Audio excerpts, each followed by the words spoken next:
Welcome to our family podcast. আজকের প্রশ্নটি আমাদের সময়ের সবচেয়ে গুরুত্বপূর্ণ প্রশ্নগুলোর একটি। কেন মানুষ ভালোবাসাকে শুধু রোমান্টিক সম্পর্কের মধ্যে সীমাবদ্ধ করে ফেলেছে? কেন ভালোবাসা শব্দটি শুনলেই আমাদের চোখে ভেসে ওঠে দুজন মানুষের প্রেম, অথচ মা বাবার ভালোবাসা, বন্ধুত্ব, মানবতা, এমনকি সৃষ্টিকর্তার প্রতি ভালোবাসা যেন আড়ালে চলে যায়? কারণ আমরা এমন এক সংস্কৃতিতে বাস করি যেখানে ভালোবাসাকে প্রায় একটি অনুভূতি হিসেবে উপস্থাপন করা হয়, একটি নৈতিক গুণ বা আধ্যাত্মিক যাত্রা হিসেবে নয়। সিনেমা, উপন্যাস, গান সবখানেই প্রেমের একটি বিশেষ রূপকে কেন্দ্রস্থলে রাখা হয়। ফলে মানুষ ধীরে ধীরে বিশ্বাস করতে শুরু করে ভালোবাসা মানে রোমান্টিক আকর্ষণ। কিন্তু ইতিহাস কি সবসময় এমন ছিল? না, বহু সভ্যতা ভালোবাসাকে অনেক বিস্তৃতভাবে ব্যাখ্যা করা হয়েছে। একজন মা সন্তানের জন্য নিজের জীবন উৎসর্গ করেন, এটাও ভালোবাসা।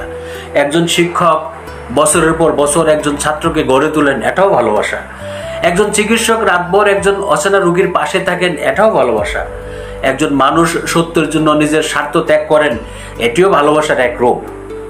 24 এই আগস্টে কত ভাই বোন প্রাণ দিয়েছেন, পঙ্গু হয়েছেন, সবই তো ভালোবাসা।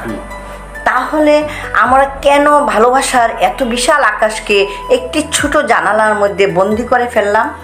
কারণ রোমান্টিক ভালোবাসা মানুষের আবেগকে খুব দ্রুত স্পর্শ করে, কিন্তু গভীর ভালোবাসা ধৈর্য, ত্যাগ, আত্মসংযম ও চরিত্র গঠনের দাবি করে। আমরা অনেক সময় অনুভূতির তীব্রতাকে ভালোবাসার গভীরতা বলে ভুল করি। অর্থাৎ আবেগ আর ভালোবাসা এক জিনিস নয়। একদম নয়।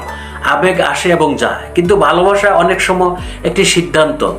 একজন বৃদ্ধ দম্পতি যারা 50 বছর ধরে একে অপরের পাশে আছেন, তাদের সম্পর্ক শুধু আবেগের উপর দাঁড়িয়ে নেই, তা দাঁড়িয়ে আছে প্রতিশ্রুতি, ক্ষমা, ধৈর্য এবং দায়িত্বের উপর। ধর্মতত্ত্ব এই বিষয়ে কি বলে? ইসলামে আল্লাহর প্রতি ভালোবাসা সর্বোচ্চ স্থান পায়, কিন্তু সেই ভালোবাসা কেবল মুখের দাবি নয়। কোরআনের শিক্ষা অনুযায়ী আল্লাহকে ভালোবাসার প্রকাশ ঘটে ন্যায় বিচার, দয়া, সততা, ধৈর্য ও মানুষের প্রতি উত্তম আচরণের মাধ্যমে। অর্থাৎ ভালোবাসা একটি নৈতিক জীবনযাপন। তাহলে কি বলা যায় যে মানুষ শুধু প্রেমিক বা প্রেমিকাকে ভালোবাসে, কিন্তু প্রতিবেশীর কষ্ট দেখে উদাসীন থাকে?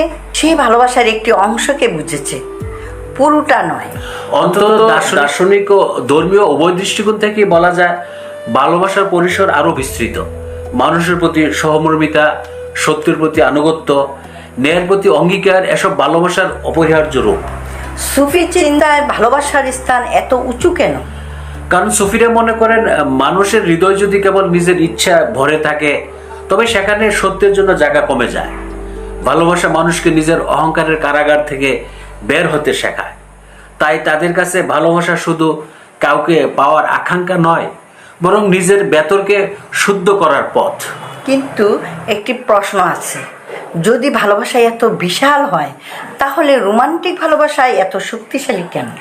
কারণ এটি মানুষের জীবনের একটি স্বাভাবিক ও গুরুত্বপূর্ণ অভিজ্ঞতা। সমস্যা রোমান্টিক ভালোবাসায় নয়, সমস্যা তখনই হয় যখন আমরা এটিকেই ভালোবাসার একমাত্র রূপ বলে ধরে নিই।